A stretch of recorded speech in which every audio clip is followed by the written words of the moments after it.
Nagsisimula ang anime sa pagpapakilala kay Kunan, isang batang ganap na bulag na nagtatanong sa kanyang mga magulang kung ano ang ibig sabihin ng makakita.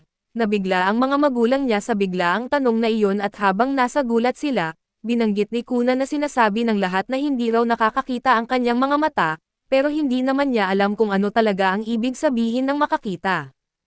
Tumingin ang kanyang ina sa kanya ng may pag-aalala, pero nagsalita ang kanyang ama at ipinaliwanag na ang makakita ay ang kakayahang makaramdam ng mga kulay at hugis, gayunpaman ay malinaw na hindi alam ni Kunan kung ano ang mga kulay at hugis kaya't nanatili pa rin siyang nalilito.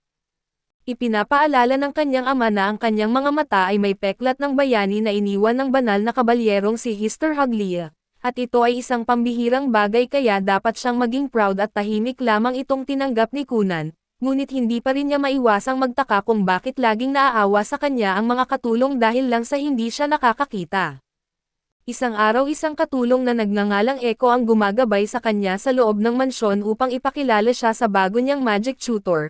Hindi maintindihan ni Kunan kung bakit kailangan pa niyang mag-aral ng mahika, ngunit sinabi ni Echo na sayang kung hindi niya gagamitin iyon dahil ipinanganak siyang may water crest at ang kakayahang gumamit ng mahika ay isang kahangahangang bagay.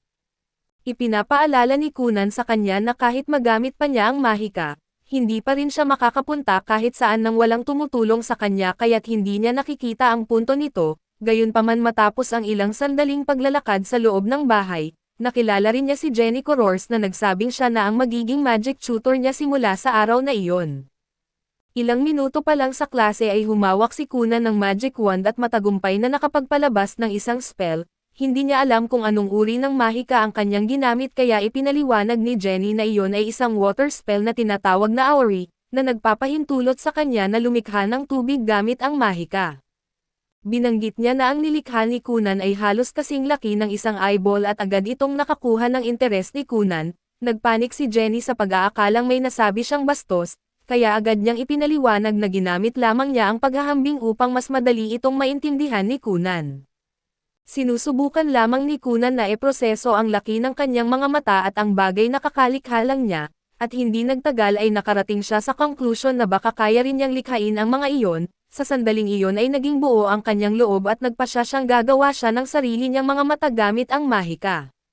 Sa tanghalian ay sinimulan niyang kapain gamit ang kanyang mga kamay ang pagkain kinakain niya. Hinihiwa-hiwalay ang kanyang sandwich para suriin kung ano ang laman nito at hindi niya kailanman pinag-isipan ang ganito noon, pero ngayon ay hindi niya mapigil ang maging mausisa sa kung ano ang nasa kanyang sandwich.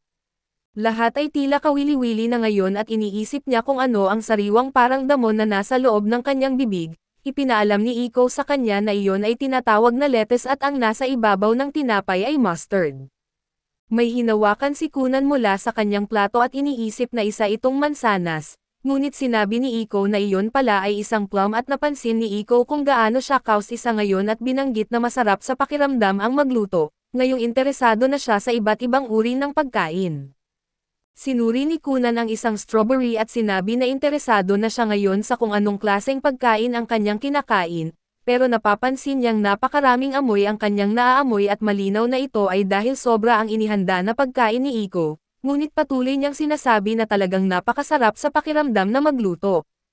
Kalaunan sa araw na iyon isang babae na nagngangalang Flora ang dumalaw kay Kunan upang basahan siya ng libro, tulad ng palagi niyang ginagawa at sa kanyang pagkagulat, sinabi ni Kunan na gusto niyang marinig ang kwento tungkol sa banal na kabalyero na si Mr. Haglia. Medyo nabigla si Flora sa kanyang hiling ngunit pumayag din siya ng may pag-atubili matapos siyang tiyakin ni Iko. Hiniling niya kay Kunan na sabihin agad kung sakaling maging mabigat na para sa kanya ang makinig, dahil malinaw na nag-aalala siya sa kalagayan nito. Pinapanatag siya ni Kunan at binanggit na uhaw siya ngayon sa lahat ng uri ng kaalaman. Ipinaliwanag na noong napakatagal na panahon ay nagkaroon ng digmaan sa pagitan ng mga bayani ng mundo at ng Demon Lord. Ang bayani ng bansang ito na si Mr. Haglia ang tuluyang tumalo sa Demon Lord, ngunit sa mabangis na labanan ay nawala sa kanya ang isang braso at isang binti at mula noon, paminsan-minsan ay may ipinapanganak na mga inapo ni Mr. na may kulang sa katawan, gaya ng isang braso, isang binti o ang paningin. Tinatawag ng mga tao ang ganitong mga bata bilang mga muling pagkatawang tao ng bayani o ang peklat ng bayani. Gayunpaman ay itinuturing ni Kunan ang sarili niya bilang sarili niyang pagkatao, at kinikilala niya ang kanyang kapangyarihang mahika bilang kanya mismo. Sa kanyang pagsasanay ay nagawa niyang gamitin ang Auri spell at naparami niya ang mga patak ng tubig ng 4 na beses. Buong-buo ang determinasyon ni Kunan dahil sa paggamit ng kanyang kapangyarihan, kaya niyang gumamit ng mahika at sa pamamagitan ng mahika ay gagawa siya ng mga eyeball. Desidido siyang gawin ito anuman ang kapalit ngunit matapos niyang gamitin ang spell na iyon, napagtanto niya kung gaano ito kahirap nang bigla na lamang bumigay ang kanyang katawan at siya ay bumagsak. Pagkatapos niyang makabawi ay naunawaan niya na kailangan niya ng mas maraming kaalaman at tibay ng katawan dahil kinakailangan ang mga ito para sa malalakas na mahika. Ipinaalala ni Echo na 7 taong gulang pa lamang siya at hindi pa gaanong marami ang kanyang kinakain, ngunit tiyak na magiging adult rin siya sa paglipas ng panahon. Sinabi ni Kunan na huli na iyon para sa kanya at ang mahimatay dahil lang sa paggamit ng basic na mahika ay hindi niya matatanggap. Ipinaliwanag ni Echo na masama para sa kanya ang biglaang pagdagdag ng pagkain, kaya kailangan itong gawin ng paunti-unti. Pumayag si Kunan at iginiit rin niyang gusto niyang palakasin ang kanyang mga kalamnan, ngunit hindi siya magaling sa pagtakbo o kahit sa paglalakad at iminungkahi ni Echo ang pagsasanay sa espada. At dahil hindi naman tutol si Kunan sa ideya ay sinabi niyang hahanapan niya ito ng isang bihasang guro. Pinigilan siya ni Kunan bago siya tuluyang umalis upang magpasalamat sa lahat ng kanyang ginawa, at ito ay ikinatuwa ni Echo ngunit pabiro niyang sinabi na gusto rin niya ng dagdag na sahod.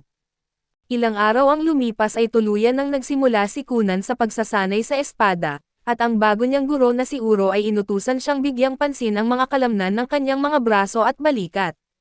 Sinabi rin nito na dapat niyang iindayog ang espada pababa sa tamang pagkakasunod-sunod kung saan ay sa balikat muna, kasunod ang siko at saka ang kamay at sinunod ni Kunan ang lahat ng kanyang mga tagubilin.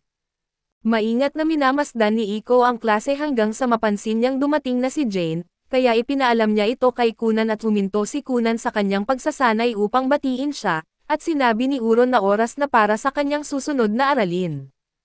Pagkaalis niya ay lumapit si Jane kay Kunan at binanggit na nagsimula na pala siyang mag-aral ng swordplay. Ipinaliwanag ni Kunan na ginagawa niya iyon dahil kailangan niya ng kaalaman at tibay ng katawan upang magamit ang mahika. Medyo nagulat si Jane at napansin kung gaano kalaki ang ipinagbago niya sa loob lamang ng ilang araw. Mabilis na ipinagpalit ni Iko ang espada ni Kunan ng isang wand, at nagpasya si Jane na balikan ang Auri mula sa nakaraang aralin at wala siyang masyadong inaasahan. Ngunit nang sabay-sabay na lumikha si Kunan ng maraming water sphere ay tuluyan siyang napatahimik. Hindi maintindihan ni Jane kung paano niya nagawang ma-master ang ganito kalaki ng mag-isa gayong kaunti pa lamang ang kanyang naituro, at sa totoo lang ay napaisip siya na tunay ngang nakakatakot si Kunan. Sa ibang eksena ay makikita si Prinsesa Mira Haglia sa kanyang mansyon at ipinaalam sa kanya ng kanyang kasambahay na handa na ang kanyang karwahe. Nagtataka lamang si Mira kung kailangan ba talaga niyang pumunta kaya tinanong siya ng kasambahay kung ganoon na ba niya kinamumuhian ang ideya ng pagbisita sa kanyang fiancé. Binanggit ni Mira na sigurado siyang ganoon din ang nararamdaman ni Kunan dahil palagi itong mukhang malungkot. Ipinaalala ng kasambahay na desisyon ito ng hari kaya wala nang magagawa si Mira kundi sumunod. Habang nasa loob ng karwahe ay nagsimulang isipin ni Mira si Kunan, na ipinanganak na may peklat ng bayani at isang mahalagang tao para sa kaharian ng Haglia at alam niyang ang political marriage na ito ay bahagi ng kanyang tungkulin bilang isang maharlika, ngunit hindi niya maiwasang alalahanin ang unang pagkikita nila. Palagi niyang sinusubukan na pasayahin si Kunan at tinatanong kung ano ang gusto nito at kung ano ang nais niyang laruin, ngunit ang tanging sagot ni Kunan noon ay wala dahil wala siyang kayang gawin o mapupuntahan ng mag-isa. Nalungkot ang mukha ni Mira sa pag-alalang iyon at hindi niya maisip na kailangan niyang tingnan ang malungkot na mukhang iyon habang buhay. Ngunit labis ang kanyang gulat nang muling makita si Kunan, dahil sinalubong siya nito ng isang maliwanag na ngiti na mas buhay na buhay kaysa dati at hindi alam ni Mira kung paano tutugan dito, at nang tanungin niya kung ano ang nangyari sinabi ni Kunan na umibig siya sa mahika. Nagpasya siyang ipakita sa kanya ang kanyang Auri spell doon mismo na lumikha ng isang water sphere at higit pa rito, ginawa niya itong isang maliit na bahaghari sa ibabaw niya at lubos na natuwa si Mira sa kanyang nakita at agad niyang kinilala kung gaano ito kahanga-hanga. Humingi ng paumanhin si Kunan dahil pinapahirapan daw niya si Mira na mag-ingat palagi sa kanya, at tinanong niya kung makikinig ba ito sa kanyang mga kwento ngayon dahil marami na siyang nagawang masasayang bagay nitong mga nakaraang araw. Nagulat si Mira habang nakatitig sa kanya dahil hindi niya akalaing kaya niyang gumawa ng ganoong ekspresyon at walang pag-aatubili. Hinawakan niya ang kamay ni Kunan at sumunod dito na tunay na sabik na marinig ang kanyang mga kwento. Pagtapos ng araw ay umuwi si Mira na iniisip kung gaano kasaya ang araw na ginugol niya kasama si Kunan at umaasa siyang muli niya itong makita sa lalong madaling panahon, samantala ay iniisip din siya ni Kunan matapos siyang umalis dahil hindi pa niya kailanman inialok ang kanyang kamay sa kanya noon. Binanggit ni Echo na iyon ay dahil isa siyang tunay na Ginoo at biglang naramdaman ni Kunan na kailangan niyang matutong kumilos ng maayos sa harap ni Mira. Dahil dito ay nagpasya siyang tanungin si Flora at sinabi na nais niyang maging isang ginoong karapat-dapat kay Prinsesa Mira. Masayang pumayag si Flora at ipinaliwanag na pag-aaralan nila ang tamang tindig at asal ng isang maharlika, ngunit sumingit si Echo at hiniling na gawin siyang isang ginoong may sense of humor. Samantala ay makikita si Jane na nasa gitna ng kanyang pagkalito, iniisip kung ano ang dapat niyang gawin matapos masaksihan ang kakayahan ni Kunan sa mahika. Ang sabay-sabay na paglikha ng 7 magagandang water ball ay isang bagay na kahit siya ay hindi kayang gawin at sa katunayan, lubos na niyang napag-aralan ang elementary magic kaya napakabilis niyang matuto at wala na halos maituro pa si Jane sa kanya. Sa kabila nito ay nagpasya si Jane na magpatuloy sa intermediate magic, ngunit agad din niyang binago ang isip niya at narinig ng taong nasa katabing silid ang kanyang desperado na pagsasalita at sinabihan siyang tumahimik, na lalo pang nagpakaba sa kanya. Sinubukan ni Jane na mapakalma ang sarili at iginiit na ito raw ay dapat simpleng trabaho lamang na may malaki ang bayad kapalit ng pagtuturo ng elementary magic sa isang bata, kahit na maginhawa ang mahika at hindi ito palaging ligtas kaya't masyado pang maaga para sa isang 7 taong gulang tulad ni Kunan na matuto ng mas komplikadong mahika. Gayunpaman ay bigla niyang dinampot ang kanyang panulat at nagsimulang magsulat, sinasabing masyado pang maaga para sumuko at muling sinigawan siya ng taong nasa katabing silid na tumahimik, malinaw na hindi natutuwa sa kanyang ingay. Nagpanik si Jane at muling humingi ng paumanhin ngunit nagpatuloy pa rin siya sa pagsusulat at ipinapangako na hindi siya susuko sa trabahong ito dahil may mga bayarin siyang kailangang bayaran. Sa susunod na pagkikita nila ni Kunan ay masiglang sinabi ni Jane sa kanya na may susubukan silang ibang paraan. Giit ni Kunan na handa niyang tanggapin ang anumang sasabihin niya matapos niya itong marinig sa kanyang magandang boses, malinaw na sinusubukan niya ang bago niyang charm matapos matutong kumilos bilang isang ginoo, at napansin ni Jane na muli na naman siyang nagbago. Isinantabi muna iyon ni Jane at ipinaliwanag na ang Auri spell na palagi niyang ginagamit ay basta lamang lumilikha ng tubig, kaya sisimulan nilang himayin ang mismong mahika na kasangkot dito at tinanong siya ni Kunan kung ang ibig sabihin ba nito ay paghihiwalay, paglikha ng tubig at pagpapalutang ng tubig at pagpapanatili ng hugis bola nito. Pinuri siya ni Jane sa kanyang sagot at sinabi na maaari pa nila itong himayin ng mas detalyado kung iisipin ang temperatura, lapot, komposisyon, kulay, hugis, tinang, amoy at lasa. Ipinaliwanag niya na napakaraming uri ng tubig ang maaaring malikha, at nagpasya siyang ipakita ito sa pamamagitan ng paglikha ng 2 water ball at hinawakan ni Kunan ang bawat isa at agad niyang napansin na ang isa ay malamig habang ang isa naman ay mainit. Kinumpirma ito ni Jane at ipinaliwanag na ang mga pagbabago sa mahika ang nagbibigay ng karakter dito, at ito ang malinaw na nagtatakda at naghihiwalay sa bawat salamangkero at sa kanilang mga kakayahan. Naunawaan ni Kunan na sa ganitong paraan nagiging posible ang pagbabago ng maliliit na detalye ng mahika. Kaya sa susunod na paggamit niya ng Auri spell na nagawa niyang lumikha ng tubig na may lasa, uminom si Echo ng kaunti at binanggit na lasang mansanas ang tubig ngunit itinama siya ni Kunan at sinabing plum pala ang lasa nito. Halos agad na namutla si Jane nang makita niyang agad na namaster ni Kunan ang pagbabago ng mahika na buong magdamag niyang pinag-isipan. Sinubukan niyang manatiling kalmado at binanggit na tila kaya ni Kunan ang lahat, ngunit iginiit ni Kunan na medyo mahirap pa rin ito para sa kanya. Nagulat si Jane sa sinabi niya pero ipinangako ni Kunan na sa kalaunan ay magagawa rin niya ang lahat at noong gabing iyon, gising si Kunan sa kanyang kama habang hawak ang 2 mansanas, iniisip na kaya niyang makilala ang hugis at amoy ng mga ito ngunit hindi niya alam ang kanilang mga kulay. Kung hindi niya alam ang mga kulay ay hindi siya makakagawa ng mga pagbabago sa mahika at hindi rin niya magagawang lumikha ng mga eyeball, kaya kailangan niyang matapos ito dahil gusto niyang makita ang lahat ng bagay sa mundong ito. Kinaumagahan ay tinanong siya ni Echo kung ano ang gusto niyang inumin at binanggit niyang gusto niya ng milk tea na walang gatas. Pagkatapos ay humingi siya ng mainit na tubig kaya't ginamit ni Kunan ang Aori upang lumikha ng isang bola ng mainit na tubig. Hindi maitago ni Iko ang kanyang paghanga at binanggit na ang mahika ay tunay na isang kababalaghan, lalo na kapag nakikita ito ng isang taong walang mahika dahil para itong isang banal na himala. Iginalaw ni Kunan ang bola ng tubig at nang mapalapit ito sa mga mansanas ay bigla siyang tumayo sa gulat. Mabilis na sinalo ni Echo ang tubig gamit ang tsarera at tinanong siya kung ano ang nangyari, malinaw na nag-aalala sa bigla niyang reaksyon. Matapos ang ilang sandaling katahimikan ay sinabi ni Kunan na sa tingin niya ay may nakita siya, agad na ibinaba ni Echo ang lahat at tinanong siya kung totoo iyon pero sinubukan ni Kunan na ipaliwanag na hindi rin niya alam, at sa teknikal na usapan pakiramdam niya ay hindi talaga siya nakakita. Hindi nag-atubili si Iko na pisilin ang kanyang mga pisngi at sinabing gusto niyang maging isang ginoo si Kunan na may sense of humor, pero ayaw niyang magbiro ito ng walang lasa at sinubukan siyang pigilan ni Kunan at ipinaliwanag na pakiramdam niya ay nakakita siya ng mga kulay, o mas tama parang naramdaman niya ang mga ito gamit ang kanyang mahika. Nang tuluyan na siyang pakakawalan ni Iko, kumuha si Kunan ng isang berdeng mansanas at tinanong kung pula ba ito at mabilis na kumalma si Iko at binanggit na hindi ito pula. Kaya kumuha si Kunan ng isang pulang mansanas at muling nagtanong. Sinagot siya ni Iko at naunawaan na hindi pa nagtutugma para kay Kunan ang mga kulay at ang kanilang mga pangalan dahil hindi pa niya kailanman nakita ang mga ito, malinaw na nalito si Kunan sa bagay na iyon.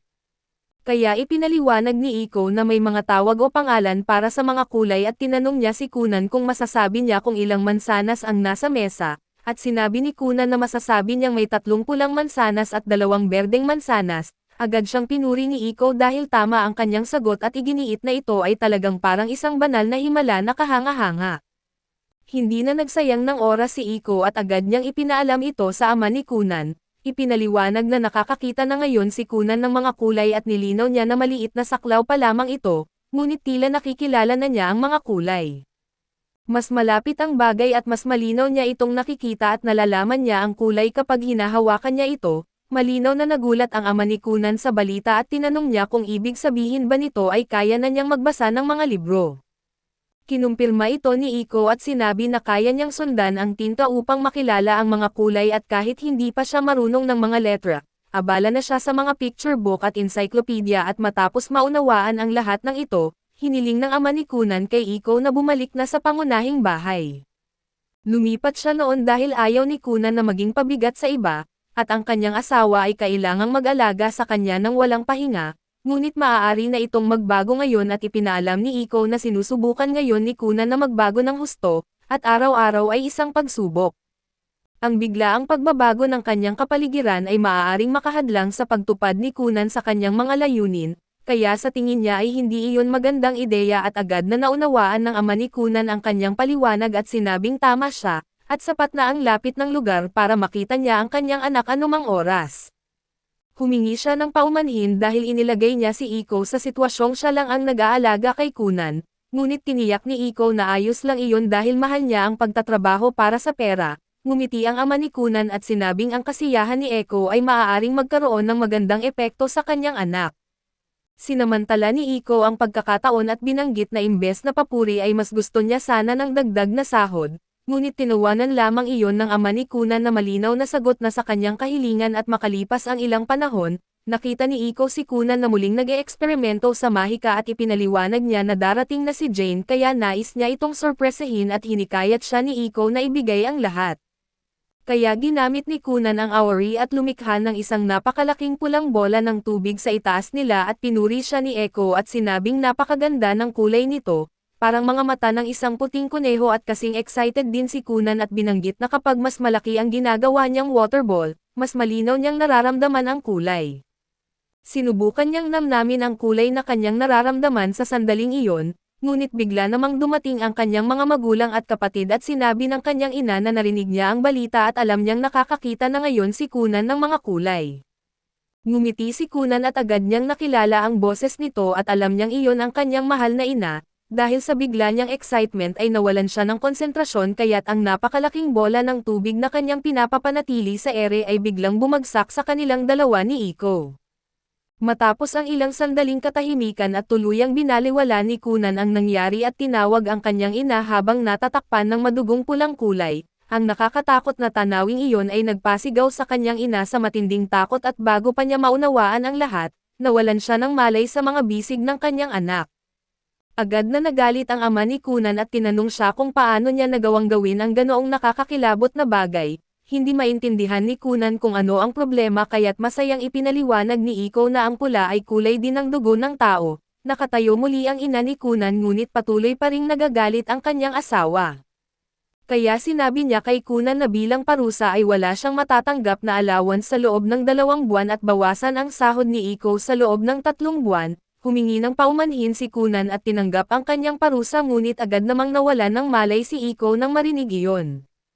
Samantala ay minamasdan ni Jane ang lahat mula sa malayo at muling pinagtibay kung gaano nakakatakot si Kunan, dahilan upang mapaisip siya kung gaano pa kalayo ang maaabot nito sa kanyang pag-angat at sa sandaling iyon, naisip niya na baka balang araw ay makamit ni Kunan ang pinakamataas na karangalan sa mundong ito at ang pagiging isang Seruan Sorcerer.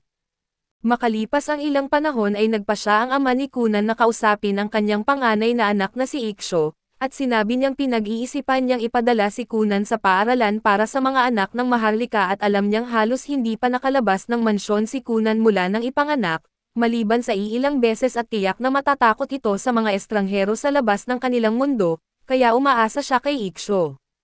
Sandaling nag-atubili si Iksho dahil ang tanging alaala niya ay ang panahong gusto niyang makipaglaro sa kanyang nakababatang kapatid, ngunit nadulas si Kunan sa hagdan at binitiwan ang kanyang kamay at sa kabila ng guilt na dulot ng alaalang iyon, tumingin si Iksho sa kanyang ama ng may determinasyon at sinabi na gagawin niya ito at protektahan si Kunan anuman ang mangyari. Sa ibang eksena ay makikita si Kunan na kalmadong nagbabasa ng libro habang sinusundan ng kanyang daliri ang mga salita. Tinanong siya ni Echo kung tungkol saan ang kanyang binabasa, at sinabi niya na tungkol ito sa hydromancy. Ipinaliwanag ni Kunan na kaya niyang punuin ng tubig ang isang sisidlang ni process ng mga sobrang natural na kapangyarihan upang manghula o maghanap ng mga nawawalang bagay. Agad na natuwa si Echo at tinanong siya kung maaari niyang hanapin ang kanyang unang sigla ng kabataan at ang ningning na nawala na raw sa kanya. Pinapanatag siya ni Kunan at sinabing bata pa siya at nasa rurok pa ng pamumulaklak ng kanyang kabataan. Pagkatapos ay tinanong siya ni Iko kung kaya niyang gamitin ang hydromancy upang hanapin ang kanyang magiging asawa, ngunit sinabi lamang ni Kunan na isa siyang mabuting babae kaya tiyak na maraming lalaki ang magkakagusto sa kanya. Binanggit din niya na kung hindi lamang siya ang ikalawang anak ng Marquis, siya na mismo ang kukuha sa kanya bilang asawa at habang tuloy-tuloy ang kanilang pagbibiroan at tahimik lamang silang pinagmamasdan ni Flora na may alanganin ng ngiti, nagtataka kung paano sila nagiging ganoon kasaya. Nang magsimula na ang kanyang mga aralin ay sinasagot ni Kunan ng tama ang mga tanong, ngunit nananatiling nag-aalala si Flora para sa kanya at tinuruan na niya si Kunan ng mga leksyon at asal ng isang marangal na ginoo, ngunit ang ideya ni Iko na gawing isang ginoong may sense of humor si Kunan ay nagdulot sa kanya ng pagdududa kung tama ba ang kanyang ginawa. Ang isang masayahing lalaki ay maaaring maging kaakit-akit at mas bagay kay Kunan kahit pa maaari siyang tingnan bilang medyo mababaw. Ngunit may mga alinlangan pa rin siya at napansin ni Kunan na tila malalim ang iniisip ni Flora at tinanong kung ano ang dahilan ng kanyang pag-aalala. Bago pa siya makasagot ay nagpa siya si Kunan na mag-toast gamit ang kanyang tasa ng tsaa, para lamang sa pagtingin sa kanya at ito ang nagpatibay sa hinala ni Flora na medyo mababaw nga siya ngunit gayunpaman, kumpara noong una niya siyang makilala na maaari niyang aminin na mas naging kaibig-ibig na si Kunan ngayon. Naamoy ni Kunan ang laman ng kanyang tasa ng tsaa at sinabi na ito ay isang 12 taong vintage mula sa New Kingdom na karapat-dapat sa isang babaeng kasing ganda niya, ngunit itinama siya ni Echo at ipinaalam na ito ay lokal na tsaa mula sa Haglia subalit tumawa lamang siya dahil doon. Tahimik lamang na minamasdan ni Flora ang kanilang pakikisalamuhan na may alanganin ng ngiti at hindi alam kung paano siya tutugan at pagsapit ng gabi. Nagpa siya si Echo na ihatid si Kunan pauwi at sinasabing hinihintay siya ni Lord Gerayon. Habang pauwi sila ay may malakas at malamig na hangin na nagpalamig kay Echo, kaya tinanong niya si Kunan kung may magagawa ba siya tungkol dito at ginamit ni Kunan ang awari at lumikha ng 2 bola ng tubig na may mainit na laman upang painitin sila. Yumayakap si Echo sa isa sa mga water ball na ninamnam ang init at lambot nito at sinabing napakasarap nitong hawakan. ipinaliwanag ni Kunan na binalutan niya ang tubig ng isang sobrang lambot at nababanat na membrane, ngunit prototype pa lamang iyon. Binanggit ni Echo na gusto niyang magkaroon ng kama na gawa nito para tulugan, at inamin ni Kunan na naisip din niya iyon at isinantabi muna niya iyon at nagsimulang mag-isip kung ano ang gustong pag-usapan ng kanyang ama, iniisip kung may nagawa ba siyang mali. Paliwanag ni Echo na sa tingin niya ay wala naman siyang nagawang dahilan para mapapag-alitan, lalo na't natuto na siya mula sa insidente ng dagat ng dugo at nang makarating sila sa mansyon, sinalubong sila ng butler na si Balon at ng nakatatandang kapatid ni Kunan.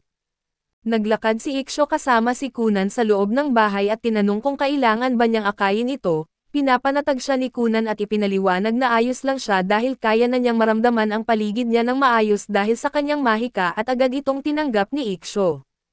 Ngunit habang tinitingnan niya si Kunan ay hindi niya maiwasang maalala ang malungkot na ekspresyon nito noong hindi pa ito nakakalakad mag-isa, parang naramdaman ni Kunan ang tingin ng kanyang kapatid kaya tinanong niya kung may problema ba. Ngunit ngumiti lamang si Iksho at sinabing masaya siyang nakikitang maayos na siya. Matapos ang ilang sandaling paglalakad ay nakaharap nila ang kanilang mga magulang na may mahalagang sasabihin, sinabi ni Lord Garayon kay Kunan na ipinaalam ni Flora na natapos na niya ang lahat ng tinatalakay sa paaralan ng mga anak ng Maharlika, ngunit wala raw siyang interes na pumasok sa mismong paaralan.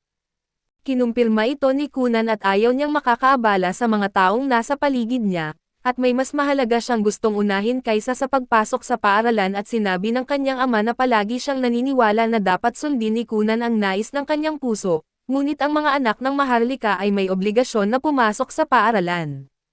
Sa papel ay naka-enroll siya sa paaralan ng mga anak ng Maharlika ngunit espesyal ang kanyang kalagayan, kaya may pahintulot sila mula sa hari na gawing opsyonal ang kanyang pag-aaral at biglang tumigil si Kunan at sinabing parang naaamoy niya ang nepotism. Ngunit binanggit ng kanyang ama na hindi niya gusto ang ganoong pananalita at hindi iyon ang mahalagang punto.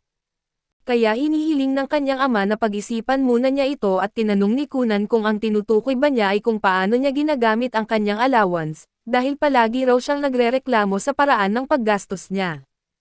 Para sa kanyang ama ay tila pagsasayang lang ito ng pera pero para kay Kunan ay sa tingin niya ay maayos at responsable naman ang paggamit niya nito. Sinubukan ng kanyang ama na ipaliwanag na hindi iyon ang kanyang tinutukoy, ngunit nagpatuloy si Kunan sa pagpapasalamat sa kanya sa palagi nitong pagsusumikap para sa kanilang pamilya. Sinabi ng kanyang ama na isantabi muna iyon kaya tinanong ni Kunan kung galit pa rin ba siya dahil ginawa niyang dagat ng dugo ang hardin, tuluyang nagalit si Garayon at tinataasan ang boses at sinasabing hindi iyon katanggap-tanggap at sa susunod ay wala na siyang allowance sa loob ng 6 na buwan. Sinubukan siyang pagkalmayan ng kanyang asawa at ipinapaalala na hindi iyon ang pakay ng usapan nila ngayon. Nang tuluyan ng kumalma si Garayon ay ipinaliwanag niya na ang gusto lang niyang ipaisip kay Kunan ay si Prinsesa Mira at kung tutuusin, ang mga hindi tumutupad sa tungkulin bilang Maharlika ay nalalagay sa alanganin sa mataas na lipunan. Ibig sabihin nito dahil kay Kunan ay maaaring tingnan ng negatibo si Mira sa hinaharap. Agad na naunawaan ni Kunan ang sitwasyon at sapat na iyon para tanggapin niya ang desisyon at sinabi niya sa kanyang ama na papasok na siya sa paaralan, kahit na sa tingin niya ay abala at hassle ito. Nilinaw ni Garayon na hindi niya hinihiling na pumasok siya ng maraming taon, dahil kailangan lang niyang kunin ang advancement exams at kapag naipasa niya ang mga ito, makakatanggap siya ng opisyal na sertipiko ng pagtatapos at dahil 5 exam lamang ang kailangan, 5 beses lang din siyang papasok sa paaralan. Nakahinga ng maluwag si Kunan nang marinig na ganoon lang pala iyon kadali, sinabi rin ni Iksho na siya at si Mira ay magtatapos na pagkatapos ng susunod na exam, kaya sabay-sabay nilang kukunin ang pagsusulit. Hindi na nagsayang ng oras ang ina ni Kunan at binanggit na kailangan na siyang ihanda para sa paaralan at kakailanganin niya ng mga damit, sapatos at isang magandang coat at kailangan niyang kunin ang kanyang mga sukat, kaya hiling niya kay Echo na kailangan niya ang tulong nito. Pagkatapos nilang umalis para gawin iyon ay binalaan ni Garayon si Iksho na may iba pang mga Maharlika sa paaralan at maaaring lapitan sina Kunan at Mira. Pinapanatag siya ni Iksho at sinabing sasamahan niya sila upang maiwasan ang anumang problema. Di nagtagal ay ipinaalam ni Kunan kay Mira na papasok na siya sa paaralan at halatang tuwang-tuwa siya sa balitang iyon. Nilinaw ni Kunan na papasok lang siya para sa advancement exams ngunit sinabi ni Mira na napakaganda pa rin noon dahil makakasama niya si Kunan sa paaralan. Inamin ni Kunan na hindi niya alam kung ano ang dapat asahan sa paaralan, ngunit pinapanatag siya ni Mira at ipinangako na sasamahan niya siya bilang kanyang nakatatanda at tinanggap ni Kunan ang alok niya, ngunit binanggit din niyang nag-aalala siya dahil kung kasama niya si Mira, baka magselos ang lahat ng lalaking may gusto sa kanya. Kinakabahan na binanggit ni Mira na sigurado siyang magiging maayos din ang lahat kaya't tinanong siya ni Kunan kung hindi ba siya popular. Malinaw na nainsulto si Mira sa tanong na iyon kaya't pinapaalala niya kay Kunan na isa siyang prinsesa. Ibig sabihin ay malinaw na popular siya at kasing dami raw ng mga daliri sa kanyang kanang kamay ang mga lalaking may gusto sa kanya na ibig sabihin na lampas 5, dahil doon ay nagsimulang isipin ni Kunan na kumuha ng bagong tungkod para sa sariling depensa. Nang dumating ang araw ay nagsuot si Kunan ng isang elegante at kaakit-akit na kasuotan, gumamit ng maskara upang takpan ang kanyang mga mata at may dala ring bagong tungkod para sa depensa. Labis ang tuwa ni Iko sa kanyang bagong itsura at sinabi niyang para siyang modelo ng klasikong prinsipe sa mga storybook. Nakisabay si Kunan sa kanyang mga charm dahilan upang mapaisip si Iksho kung palagi bang ganito kababaw ang kanyang nakababatang kapatid. Pagpasok nila sa karwahe ay nagpaalam si Kunan sa kanyang pamilya at ginamit ang awari upang pantay na balutan ng tubig ang mga gulong. Nang magsimulang umaandar ang karwahe ay nagulat si Iksho na hindi man lang ito umuuga. Ipinaliwanag ni Kunan na masama sa likod ang magaspang na biyahe ng karwahe kaya't ginamit niya ang awari upang maiwasan iyon. Binanggit ni Iksho na talagang napaka-convenient ng mahika at sumang-ayon si Kunan at sinasabing dahil napaka-versatile nito, baka kahit siya ay makahanap din ng trabaho balang araw.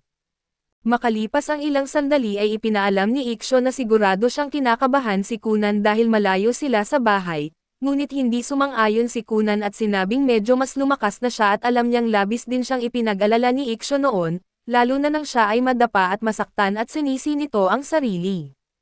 Medyo nagulat si Iksho na alam iyon ni Kunan ngunit tiniyak ni Kunan na ayos na siya ngayon at dati raw ay ninanais niyang mawala na lang, ngunit ngayon ay determinado siyang mabuhay anuman ang mangyari.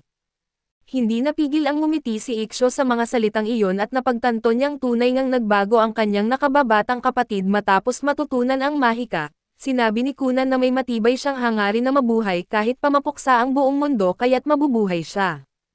Lubos itong ikinagulat at ikinalito ni Iksho ngunit nagpatuloy si Kunan at sinabing mabubuhay siya ng mas matagal kaysa sa lahat, hanggang sa makaramdam pa siya ng awa para sa buong sangkatauhan at ngumiti lamang si Iksho ng alanganin at napaisip kung talagang kapatid pa ba niya si Kunan.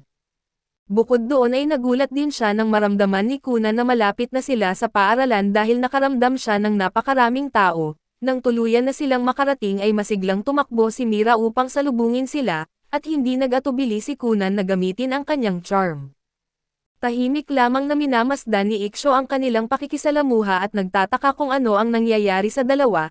Nagpa siya si Mira na oras na para pumasok sila ngunit nag-alala siya nang mapansin na hindi sumusunod si Kunan.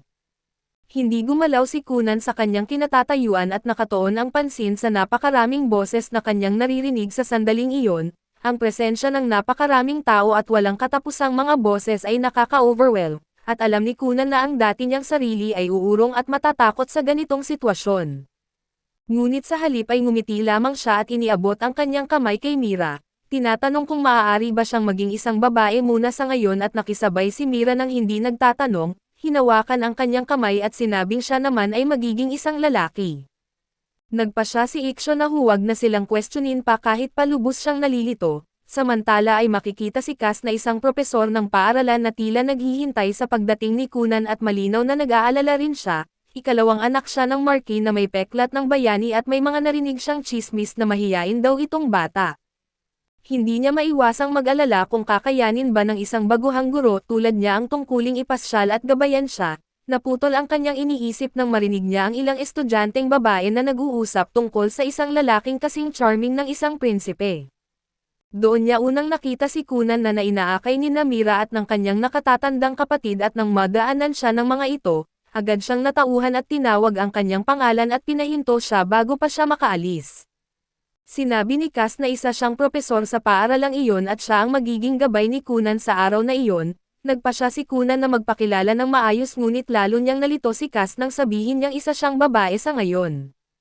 Halatang nalito si Cass kaya ipinaliwanag ni Kunan na siya ay biologically na lalaki at may personalidad ng isang lalaki, ngunit ngayon ay isang magandang araw at wala pa ring naitulong ang paliwanag na iyon sa kalituhan ni Cass. Bago pa siya makapagtanong ng higit pa ay tumunog ang kampana at kinailangan ng umalis ni Mira at Iksho. Nagpaalam si Cass na may ngiti ngunit nang maiwan siyang mag-isa kasama si Kunan at nakaramdam siya na magiging mahirap ang araw na ito. Nagpaalam si Mira kay Kunan at may isang grupo ng mga estudyante mula sa isang silid-aralan ang nagmamasid. Binabanggit na siya raw ang peklat ng bayani at sinabi ng isa sa kanila na narinig niyang nakatanggap si Kunan ng basbas mula sa hari, bilang kauna-unahang hero's scar na isinilang sa loob ng 100 taon. Agad na nagbago ang mukha ni Prinsipe Lyle nang marinig iyon, dali-daling nilinaw ng kanyang mga kaklase na hindi naman mukhang espesyal si Kunan at baka kathang-isip lamang ang hero's scar. Ngunit sa kabila ng pagsubok nilang ayusin ang sitwasyon at nang makita ni Lyle na nakangiti si Mira kay Kunan ay lalo pa siyang nagalit. Hindi nagtagal ay dinala ni Cass si Kunan sa isang silid-aralan at tinanong kung narinig na ba niya ang paliwanag tungkol sa advancement exams. Kinumpirma ito ni Kunan at sinabing binanggit sa kanya na kapag naipasa niya ang 5 exam, makakatanggap siya ng sertipiko ng pagtatapos. Ipinaliwanag ni Cass na karaniwan at pagkatapos kumuha ng isang exam, may itinakdang panahon muna ng paghahanda bago ang susunod na pagsusulit at bilang isang espesyal na kaso, gaganapin ang kanyang mga exam sa mas maikling panahon dahil nakatanggap siya ng utos mula sa kanyang ama at sa hari. Sandaling tumigil si Kunan at may seryosong ekspresyon na sinabi kay Cass na magkaibigan pala ang kanyang ama at ang hari. Kaya ito ay nepotism at nais niyang humingi ng paumanhin dahil pinilit nila ang paaralan na gawin iyon. Malinaw na hindi inaasahan ni Cass ang ganoong sasabihin kaya't iginiit na lamang niya na magpapanggap siyang hindi niya narinig iyon. Gayunpaman ay nagpatuloy pa rin si Kunan at ipinaliwanag na naririnig niyang palagi raw nangyayari ang ganitong mga bagay sa mataas na lipunan. Hindi nagsalita si Cass at inilapag na lamang ang mga exam paper sa kanyang mesa. Sinasabi na maaari siyang magtanong kung may hindi malinaw. Nagpatuloy pa rin si Kunan at napaisip na sobrang close ng kanyang ama at ng hari. Kinakabahan na sinubukan ni Cass na huwag pansinin ang kanyang mga komento at hiniling na huwag siyang idamay sa mga usaping pampulitika. Ipinagpatuloy pa ni Kunan at idinagdag na nagsimula pa raw ang relasyon na iyon noong nakaraang henerasyon, ngunit agad siyang pinutol ni Cass at sinabing simulan na niya ang exam. Pagkatapos tumunog ang kampana ay pumunta si Cass sa teacher's room upang suriin ang mga sagot ni Kunan. Hindi niya inaasahan na makikipagkwentuhan pa si Kunan sa buong exam, at sigurado siyang babagsak ito dahil doon.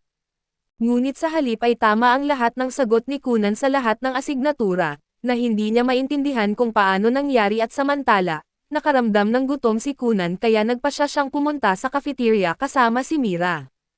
Ngunit bigla silang nasalubong ni Prinsipe Lyle at ng kanyang mga kaklase at halos agad na nanliit si Mira sa kinatatayuan niya. Natahimik ang lahat sa paligid at agad na napuno ng tensyon ang hangin, dahilan upang magtaka si Kunan kung ano ang nangyayari. Pinagtawanan ni Lyle si Kunan at tinanong kung talagang nakatanggap ba ang isang batang tulad niya ng basbas mula sa kanyang ama. Sinubukan ni Mira na ipagtanggol si Kunan laban sa kanyang nakatatandang kapatid, ngunit sinabihan siya ni Lyle na huwag makialam. Humigpit ang hawak ni Kunan sa kanyang tungkod at sinabi na wala siyang pakialam kung sino ito. Ngunit kung pahihirapan niya si Mira at humaharang sa kanilang daan ay hindi niya iyon palalagpasin at biglang naputol ang kanyang banta nang dumating si Iksho, na pumagitna sa kanila at kinakabahan na tinanong si Lyle kung may kailangan ba siya sa kanyang nakababatang kapatid. Malinaw na hindi natuwa si Lyle sa kanyang panghihimasok, kaya nagreklamo siya na bastos daw ito dahil hindi naman siya binigyan ng pahintulot na magsalita. Kinabahan si Iksho at hindi makapaniwala na sa unang araw pa lang ay nilapitan na ng royalty ang kanyang nakababatang kapatid at si Mira.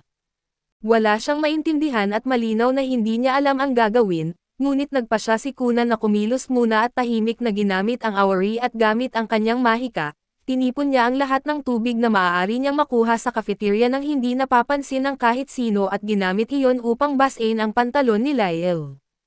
Kinakabahan at pinaalalahanan ni Iksho na dapat ay walang saysay ang estado sa loob ng paaralan kaya't mas mabuting ayusin na lang ang sitwasyon. Malinaw na hindi sumang-ayon si Lyle ngunit pinutol sila ni Kunan at sinabing nabasa ng prinsipe ang kanyang sarili.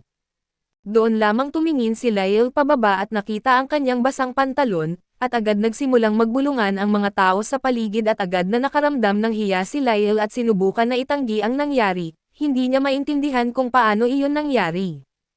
Samantala ay may ideya na si Iksho sa nangyari at alam niyang sangkot si Kunan, dahil sa pagkahiya at pakiramdam na napahiya siya sa harap ng lahat nagpasya si Lyle na tumakbo palayo, at sinundan siya ng kanyang mga kaklase. Ngumiti lamang si Kunan nang may tagumpay at binanggit na wala na ang istorbo. Madali niyang isinantabi ang pangyayari at nagsimulang mag-usap tungkol sa kakainin niya sa tanghalian, binanggit na gusto niya ng hamburger. Agad siyang pinigilan ni Iksho upang harapin ang totoong isyu at tinanong kung siya ba ang gumawa noon sa prinsipe. Tuluyan itong binaliwala ni Kunan na may ngiti at tinanong si Mira kung ano ang kakainin niya at alam ni Mira na mas mabuting huwag na siyang magtanong, kaya nagpasya na lamang siyang umupo at kumain kasama nila. Nang makuha na nila ang kanilang pagkain saka lamang nagtanong si Kunan tungkol kay Lyle at ipinaalam ni Mira na ito ang kanyang kapatid, ang ika-6 na prinsipe na si Lyle Haglia at nabigla si Kunan sa balitang magkapatid pala sila dahil inakala niyang walang nakatatandang kapatid na hindi pinahahalagahan ang mas bata nitong kapatid. Sinabi ni Mira na sana nga ay ganoon, ngunit malinaw na hindi iyon ang kaso at kinumpirma rin iyon ni Iksho at sinabi ni Kunan kay Iksho na masaya siyang ito ang kanyang nakatatandang kapatid, at muli ay napagtanto ni Iksho na talagang nagbago na ang kanyang nakababatang kapatid. Gayunpaman ay alam din niyang sobra ang kanilang ginawa laban sa isang taong halos hindi pwedeng galawin, kaya hindi niya alam kung paano niya ito iuulat sa kanilang ama, samantala ay tahimik lamang na tinatamasa ni Kunan ang kanyang pagkain nang walang iniintinding anuman. Tumawa si Mira at iginiit na wala ring mababago ang kakaisip tungkol dito. Ngunit ang kanyang sinabi ay hindi pa rin nakapagpagaan sa loob ni Iksho kaya't umaasa na lamang siya na makakatapos sila ng pag-aaral nang wala ng susunod pang insidente. Tinanong ni Kunan ang iba kung alam ba nila kung bakit biglang gumawa ng malaking gulo si Lyle kanina, kahit wala namang malinaw na dahilan at sinabi ni Mira na malamang ay para pigilan siya at si Lyle ay ang ika-6 na prinsipe habang siya naman ang ika-9 na prinsesa, kaya mas mababa ang ranggo niya sa royal hierarchy. Subalit dahil kasintahan siya ni Kunan na isang salamangkero na may hero scar, mas mataas ang kanyang katayuan pagdating sa status at malamang ay nakakaramdam ng banta si Lyle sa posibilidad na malalampasan siya ni Mira sa hierarchy, kaya sinusubukan niyang ipakita ang kanyang dominasyon. Gayunpaman ay hindi naman daw siya likas na masamang tao at medyo nakaramdam si Kunan na baka nasobrahan siya sa ginawa niya kanina. Kaya naisip niyang humingi ng paumanhin ngunit agad itong tinutulan ng iba at sinabi nilang deserve ni Lyle ang nangyari matapos ang ipinakita niyang asal ngayong araw. Lumipas ang panahon at pagbalik nila sa bahay ay sinimulan ni Kunan na pag-aralan kung paano baguhin ang tekstura ng yelo, upang magmukha at maramdaman itong parang ibang bagay, sa pagkakataong ito ay ginawa niyang parang mansanas ang pakiramdam ng yelo. Humanga ang kanyang guro ngunit sinabi rin nito na dapat pa niyang subukang maramdaman ang mas marami pang bagay, upang magamit niya ang iba't ibang tekstura at di nagtagal ay dumating ang araw ng final exam at pagdating nila sa paaralan, napansin ni Iksho na madalas hawakan ni Kunan ang kabayo kamakailan. Tinanong niya kung ano ang dahilan nito at sinabi ni Kunan na kumukuha lang siya ng mga sample, ngunit hindi maintindihan ni Iksho kung ano ang ibig niyang sabihin at makalipas ang ilang sandali, dumating si Mira upang batiin si Kunan. Binanggit ni Kunan na mamimiss niya ang palagi ang pakikipag-usap sa kanya sa paaralan dahil iyon na ang huling araw niya roon, ngunit pinaalalahanan siya ni Mira na buo pa ang araw na naghihintay sa kanila, kaya wala pang dahilan para magpaalam agad. Sabay-sabay silang pumasok sa exam room at nasabik si Kunan dahil ito ang unang beses na makakapasok siya sa isang klase kasama ang ibang mga estudyante. Ngunit mamimiss din niya ang mga pribadong oras na dati niyang kasama si Professor Cass tuwing kumukuha siya ng mga pagsusulit. Giit ni Cass na patuloy pa rin niya siyang bantayan kahit may iba ng estudyante sa silid. Napansin naman ni Iksho na tila naging malapit na talaga sina Kunan at Cass at ipinaliwanag ni Kunan na natural lang iyon, dahil marami siyang natutunan tungkol kay Cass sa kanilang mga pag-uusap habang nagtetest siya. Tulad na lamang ng dahilan kung bakit siya naging guro roon dahil may crush siya sa isa sa mga lalaking nag-apply sa posisyon, ngunit bumagsak ang lalaki at si Cass ang pumasa kaya't hindi niya alam ang gagawin at nagpasya na lang na magpatuloy sa pagtuturo. Sa tingin ng iba ay maganda na magkasundo sina Kunan at Professor Cass, ngunit medyo kakaiba rin na ibinubuhos niya ang tungkol sa kanyang love life sa isang bata at maya-maya, nilapitan sila ng ilan sa mga kaklase at hiniling kina Iksho at Mira na ipakilala sila kay Kunan dahil wala pa silang pagkakataong makausap siya noon. Dahil diretsahan sila ay formal na nagpakilala si Kunan at sa totoo lang, Medyo nag-aalala siya dati dahil wala ni isa mang lumalapit sa kanya kapag kasama niya sina Iksho at Mira, kaya akala niya ay wala talaga silang mga kaibigan. Ipinaliwanag ni Mira na umiwas lang ang kanyang mga kaibigan dahil sinabi niyang nais niyang maglaan ng oras kay Kunan nang walang istorbo. Nakaramdam ng ginhawa si Kunan nang marinig iyon dahil hindi niya alam ang gagawin kung sakaling mga loner pala sina Mira o Iksho. Gayunpaman sa kanyang sarili ay ayos lang sa kanya ang mag-isa o walang kaibigan, kaya hindi naman iyon gaanong nakakaabala para sa kanya at makalipas ang ilang sandali ay magsisimula na sana ang exam, ngunit si Lyle ay nasa labas pa rin ng hallway at nakatingin sa bintana at nagpapanggap na cool at misteryoso. Sinabi ng kanyang mga alalay na magsisimula na ang final exam ngunit sagot ni Lyle ay masyado raw siyang mahalaga para mag-alala sa ganoong bagay. Kaso pinaalalahanan siya ng mga ito na uulit siya ng taon kapag hindi siya pumasok sa exam kaya't wala siyang magawa kundi sumunod. Samantala sa loob ng silid-aralan ay abala si Kunan sa paghipo sa isang kalapati malapit sa bintana nang ipahayag ni Cass na magsisimula na ang pagsusulit, kaya dapat nang umupo ang lahat sa kani-kanilang upuan at sinabi ni Mira na may itinabi siyang upuan sa tabi niya para kay Kunan. Ngunit bago pa niya matanggap ang alok, biglang pumagitna si Lyle sa kanilang dalawa at tinitigan si Kunan ng masama at hindi makasingit si Iksho, ngunit naalala niyang may narinig siyang ilang kasambahay ng palasyo na nag-uusap kung gaano kadalas magkamali si Lyle. Hindi lang nila iyon sinasabi sa harap niya dahil miyembro pa rin siya ng pamilya ng hari. Ang dahilan kung bakit madalas magwala at laging nagagalit si Lyle ay dahil alam niyang kahit nagpapakita ng respeto ang mga tao sa kanya, malamang ay pinagtatawanan siya ng mga ito sa likod niya.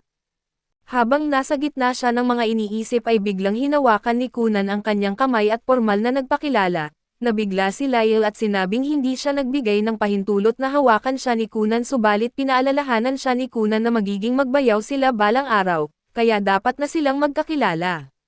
Sinimulan niyang kapain ang kamay ni Lyle at mula sa tekstura ng balat nito ay nasabi ni Kunan na siguradong gwapo ang mukha ni Lyle. Magandang papuri iyon ngunit bihira makatanggap si Lyle ng tunay na papuri kaya't hindi niya alam kung paano tumugon, lumingon siya kay Mira at tinanong kung may mali ba kay Kunan. Natawa si Mira sa buong pangyayari at pati na rin ang lahat ng nasa klase, kaya nagsimula silang tumawa at noong una ay inakala ni Lyle na siya ang pinagtatawanan nila, ngunit ipinaliwanag ni Mira na tumatawa sila dahil iyon ang unang beses na nakita nilang ganoon kailang si Lyle. Itinanggi ni Lyle na naiilang siya at inutusan si Kunan na bitawan na ang kanyang kamay, ngunit humawak pa si Kunan ng ilang segundo at sinabi ring malakas at maganda ang tunog ng kanyang boses at sa simula, hindi gusto ni Lyle si Kunan at balak pa sana niyang maging masama rito upang ipakita ang kanyang dominasyon, ngunit ngayon ay hindi na siya sigurado kung paano tumugon. Tinawag ni Cass ang atensyon ng lahat at sinabi na umupo na ang lahat dahil magsisimula na ang pagsusulit at pagsapit ng hapon. Natapos ang exam at natapos na ring suriin ni Cass ang lahat ng papel at sinabi niya na iaanunsyo na niya ang mga resulta. Nagsimula siyang magsulat sa pisara at sabik na pinanood ng lahat ang lalabas na resulta, ngunit lumabas na lahat sila ay pumasa kaya't lahat ay makakagraduate at pagkatapos nito, sumakay na sina Kunan at Iksho sa karwahe pauwi at kumaway sa kanila ang lahat bilang pamamaalam. Sinabi ni Kunan na napakasaya ng araw na iyon at pabiro na iginiit niya kay Cass na kung naghahanap pa rin siya ng boyfriend, dapat niyang isaalang-alang si Iksho dahil single pa ito ngunit agad tumutol si Iksho at sinabing hindi siya pumayag doon, habang si Cass naman ay tila nagsimulang magsisi na nagkwento siya tungkol sa kanyang love life kay Kunan. Bukod doon ay marami ring natutunan si Lyle mula sa naging pakikisalamuhan niya kay Kunan at nagpasya siyang magsikap na maging mas mabait mula ngayon. Makalipas ang ilang araw ngayong nakapagtapos na si Kunan, nakatuon naman siya sa pag-aaral ng mga bagong mahika. Kasalukuyang sinusubok ni Jenny ang lahat ng kanyang natutunan at inutusan niya si Kunan na gumawa ng isang umiikot na bola ng tubig, hatiin ito sa 10 at lagyan ng magkakaibang kulay at tekstura ang bawat isa, na nagawa naman ni Kunan ng halos walang kahirap-hirap. Sinabi ni Jenny na mahusay ang ginawa niya. Ngunit binanggit ni Kunan na hindi pa siya natatapos dahil may naisip pa siyang mas advanced na paraan ng pag-customize, pagkatapos ay ginawa niyang isang kalapati ang isa sa mga bola na tubig at pinapalipad ito sa hangin. Hindi makapaniwala si Jenny sa kanyang nakita at napaluhod siya, dahil kahit ang mga bihasang water mage ay hindi kayang gawin ang ganoong bagay ng ganoon kadali. Kalaunan habang nagtsaa kasama si Kunan ay ipinaliwanag ni Jenny na may mahalaga siyang sasabihin sa kanya. Naintindihan ni Kunan ang ibig niyang sabihin kaya hiniling niya kay Aiko na bigyan sila ng kaunting pribadong oras at nang sila na lamang ang naiwan, binanggit ni Jenny kay Kunan na wala na talaga siyang maituturo pa sa kanya.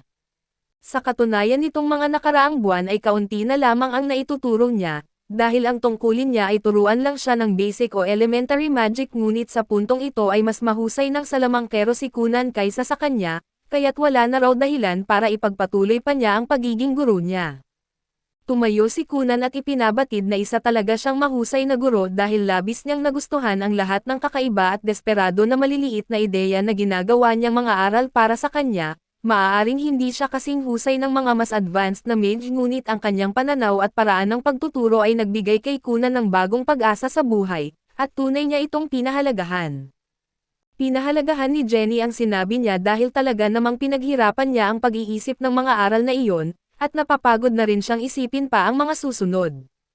Tinanong siya ni Kunan kung sinasabi ba niya ito dahil sa tingin niya ay hindi sulit ang sahod sa lahat ng hirap, at kung ganoon ay hihilingin niya sa kanyang ama na taasan ang sahod niya pero sinabi ni Jenny na kabaligtaran iyon.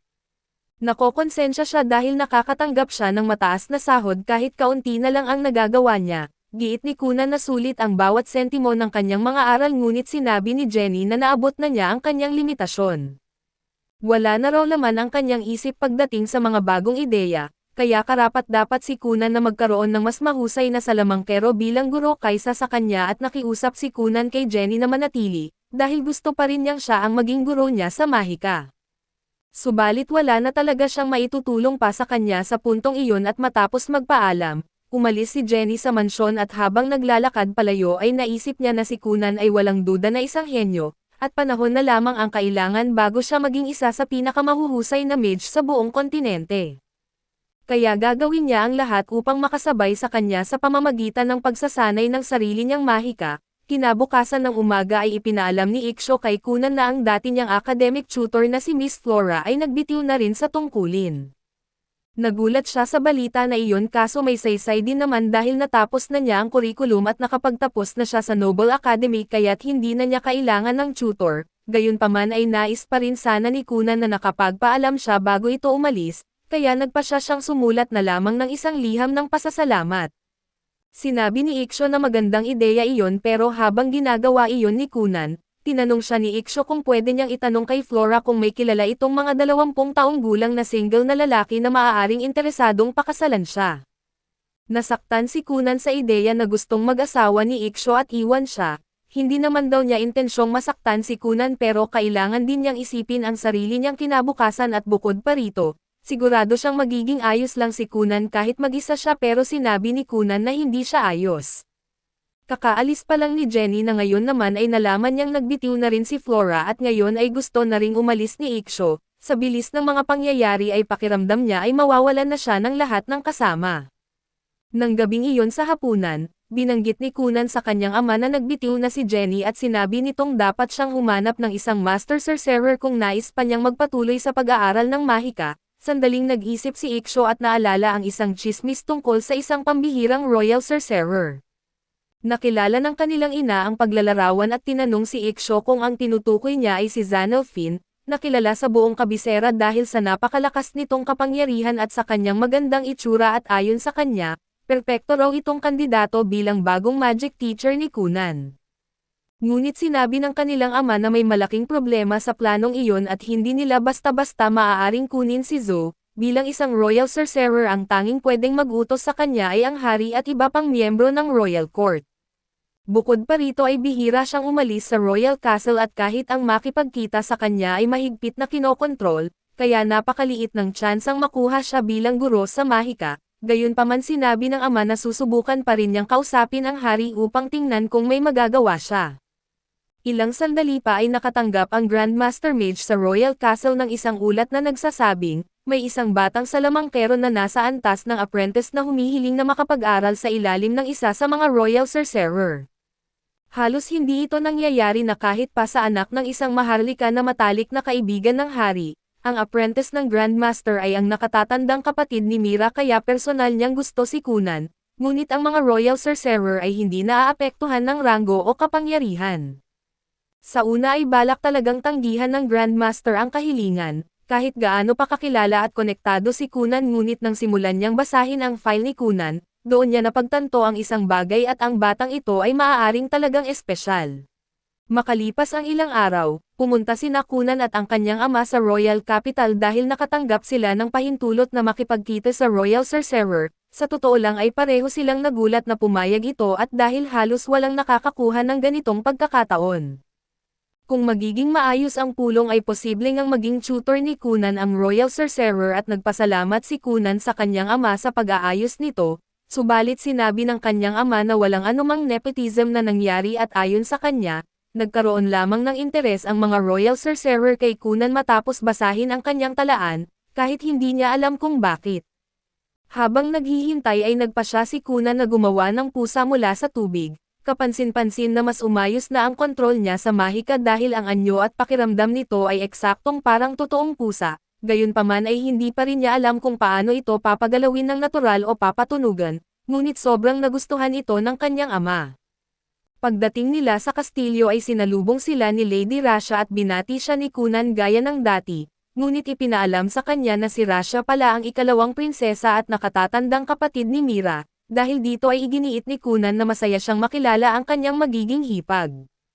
Napansin ni Rasha na may buhat na pusa ang ama ni Kunan at inakala niyang napaka-cute nito, ngunit nang ibaba ito, kinansela ni Kunan ang spell at bumalik ang pusa sa pagiging isang tipak ng tubig. Namangha si Rasha dahil hindi niya inakalang hindi ito totoong pusa.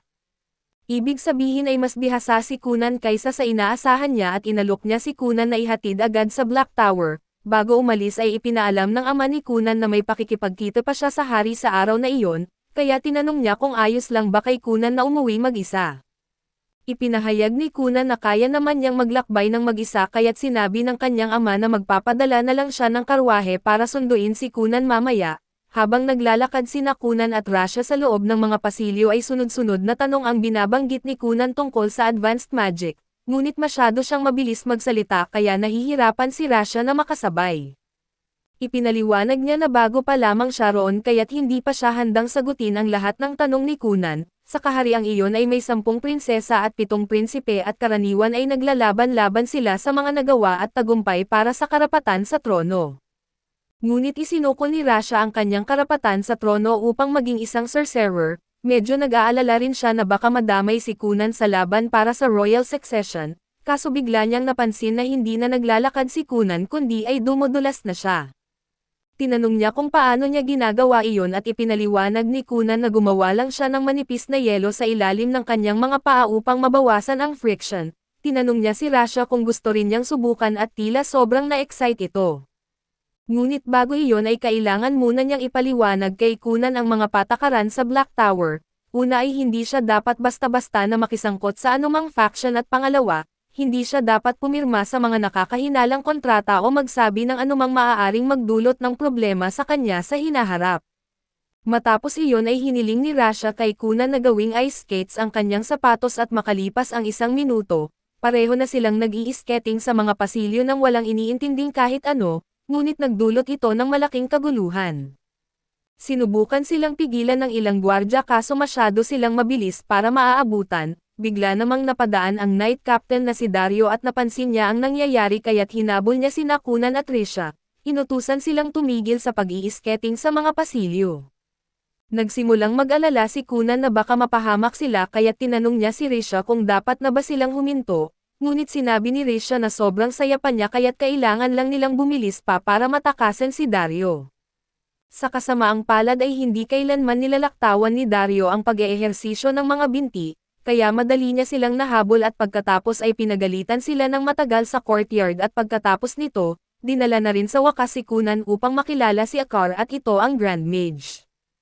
Pagkakakita pa lang ni Kunan sa kanya ay ramdam na niyang tunay na bihasa si Akar. Nabanggit ni Akar na narinig niyang may water crest si Kunan sa katawan nito at kinumpirma naman iyon ni Kunan, na sinabing nasa kanang balikat niya ito.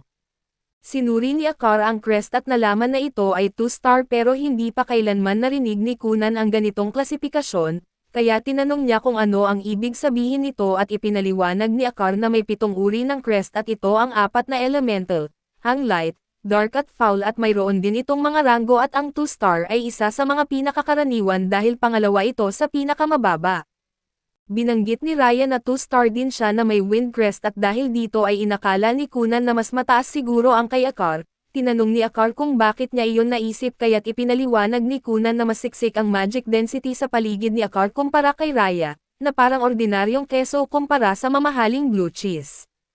Natuwa si Akar sa paghahambing ngunit hindi niya nagustuhan na ikinumpara siya sa keso, kaya sinabi niyang huwag na siyang tawaging ganoon muli at pagkatapos nito, sinabi ni Akar kay Kunan na may 4-star crest siya. Gayunpaman ang mababa o mataas na bilang ng crest ay hindi nangangahulugang mas magaling o mas mahina sa mahika ang isang tao. Ipinapakita lamang nito kung gaano karami nakabuo ang enerhiya ang maaari niyang gamitin at matapos ang mga paliwanag, inanyayahan ni Akar si Kunan na bumaba sa courtyard upang magsimula na ang masayang bahagi. Sa ibaba ay nagtipon ang maraming royal sorcerer upang masaksihan ang mahika ni Kunan. Dahil narinig nilang napakahusay niya at sinabi ni Akar na gusto niyang bigyan si Kunan ng isang maliit na pagsusulit, at pumayag naman si Kunan dahil kung makakapasa siya ay maaaring payagan siyang magkaroon ng Royal Sorcerer bilang tutor. Tinawag ni Akar ang isa sa mga sorcerer na si Victo at inutusan itong simulan ang pagsubok. Agad namang nagcast si Victo ng ilang dosenang water ball sa paligid niya at ipinaliwanag ni Akar kay Kunan na kailangan niyang lamangan ang spell ni Victo, gamit ang sarili niyang mahika. Nawalan ng masabi si Kunan dahil ito ang unang beses na kinailangan niyang gawin ang ganito. Naalala niya ang paliwanag ni Jenny na ang water ball spell ay maaaring lumikha ng tubig o kontrolin ang umiiral na tubig, ngunit hindi man lang niya naisip noon ang posibilidad na kontrolin ang tubig na nilikha ng ibang mage. Gayunpaman ay nagpasya siyang subukan ang lahat ng makakaya niya at sinimulan niyang agawan ng kontrol si Victo sa tubig. Mas mahirap pala ito kaysa sa inaasahan niya at nang matapos ang pagsusulit, 2 water ball lamang ang nakontrol ni Kunan. Sa una ay nadismaya siya sa sarili niya dahil inakala niyang mahina ang naging resulta kaso kabaligtaran nito ang sinabi sa kanya, dahil iginiit nilang napakahusay ng ginawa niya at sa totoo lang, hindi inaasahan ni Victo na makokontrol ni Kunan kahit isa sa mga water ball lalo na ang 2. Dahil dito ay nalampasan niya ang lahat ng inaasahan nila at gayunpaman ay nais pa ring makakita ni Akar ng mas marami sa kakayahan ni Kunan. Kaya tinanong niya kung handa pa ba itong sumailalim sa ilang pagsubok at makalipas ang ilang minuto, lumikha si Kunan ng isang napakalaking water balloon sa gitna ng damuhan at sobrang saya ni Akar habang palundag-lundag itong inaapakan.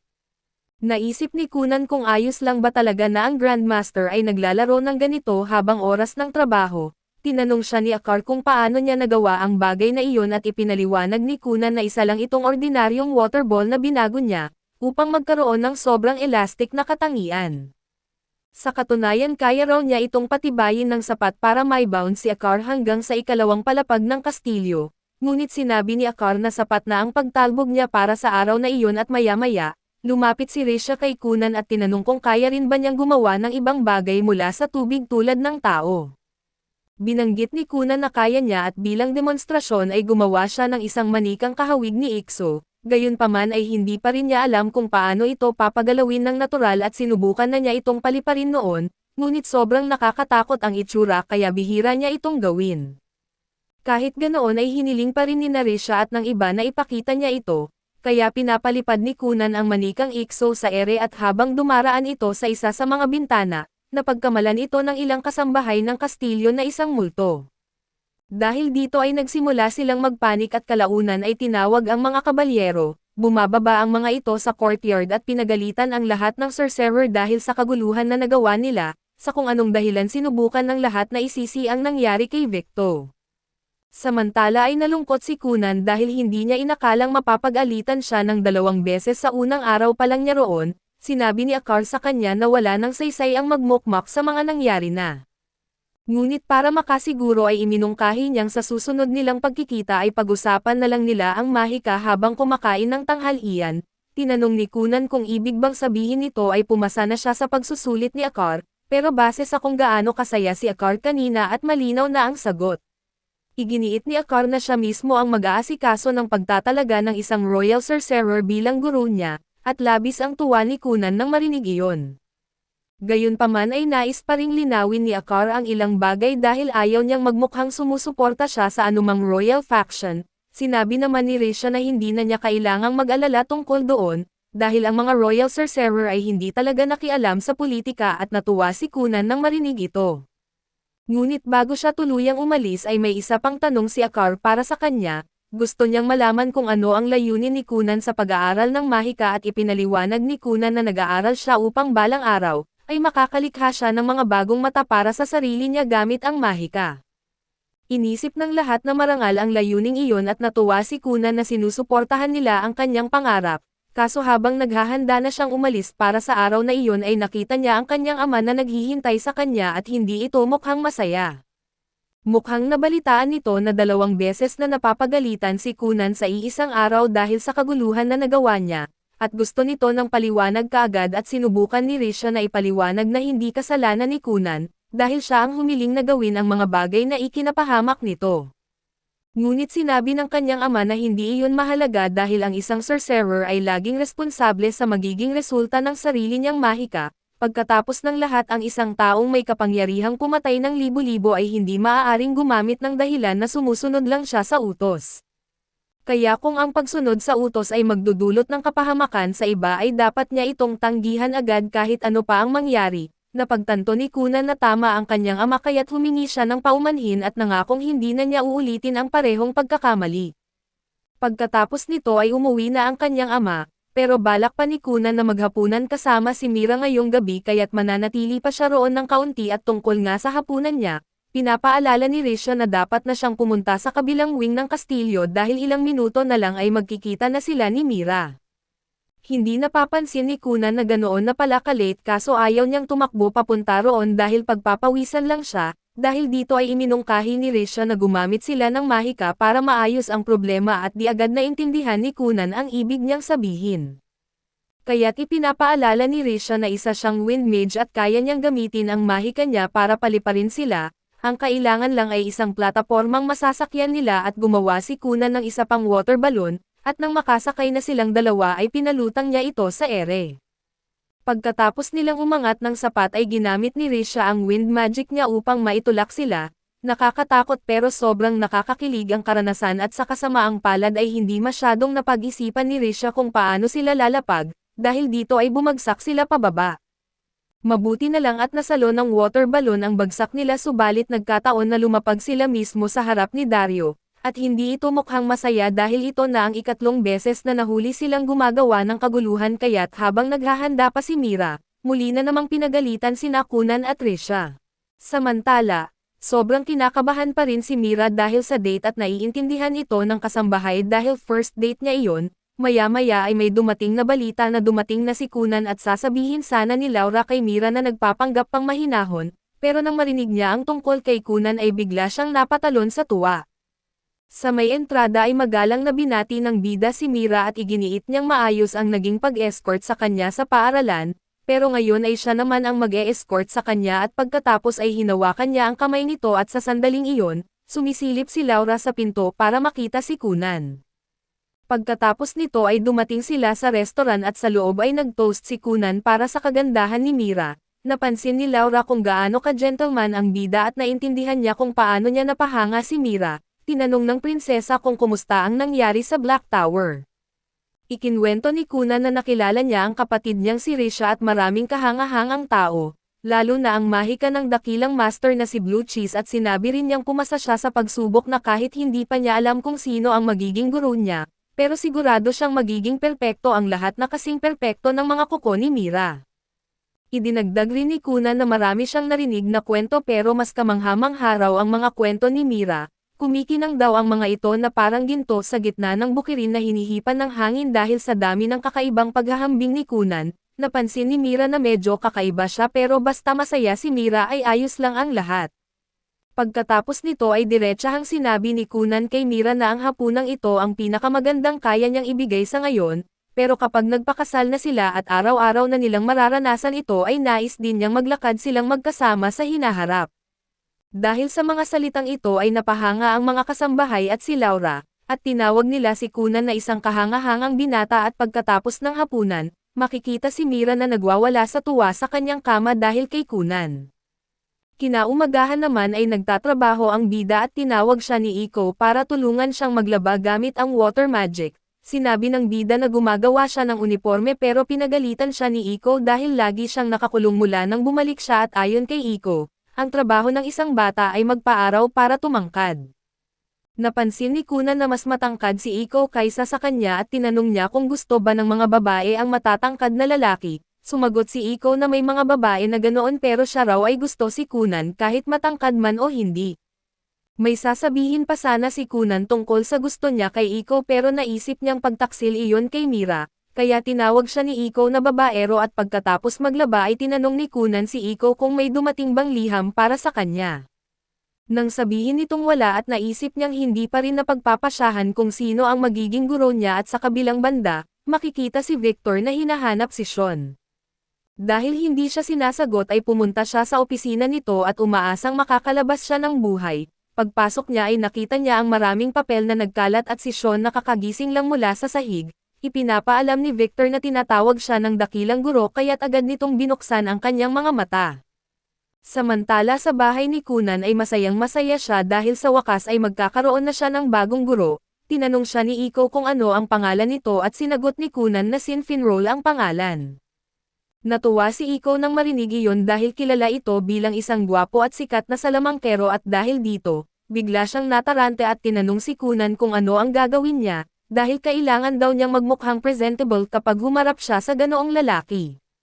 Sinubukan siyang pagsabihan ni Kunan dahil gusto niyang gumanda para sa ibang lalaki na hindi siya, pero sa huli ay sumunod din siya at sinabing mag-ayos agad at sa kabilang eksena, makikita si Mira na inaayusan ni Raisha at matapos nito ay nagtungo sila sa pasukan ng kastilyo.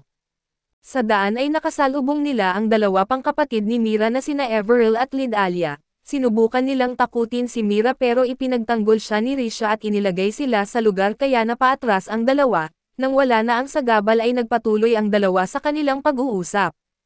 Naiinis si Raisha dahil hindi siya ang napiling maging guro ni Kunan at nagtataka kung bakit pinili pa ang lalaking iyon. Bumalik tayo kay Kunan na mahinahon lang habang umiinom ng tsaa samantalang sobrang kinakabahan naman si Iko. Maya-maya ay dumating ang karwahe at bumababa mula rito ang prinsesang si Mira at gaya ng nakasanayan, sinalubong siya ni Kunan ng maraming papuri at kasunod nito ay bumaba rin si Finroll, at sa unang tingin pa lang ay parang sinusuri na siya ni Iko sa isip niya.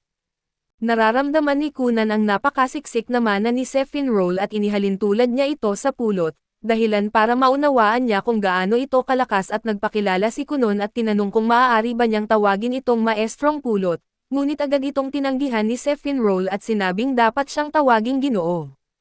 Nilinaw rin nito na hindi pa niya tinatanggap ang pagiging guro ni Kunan at sa totoo lang ay ayaw pa nga niyang pumunta roon, naiintindihan ni Kunan na napilitan lang ito dahil sa posisyon sa lipunan, kaya sinabi niyang ganon talaga minsan ang buhay.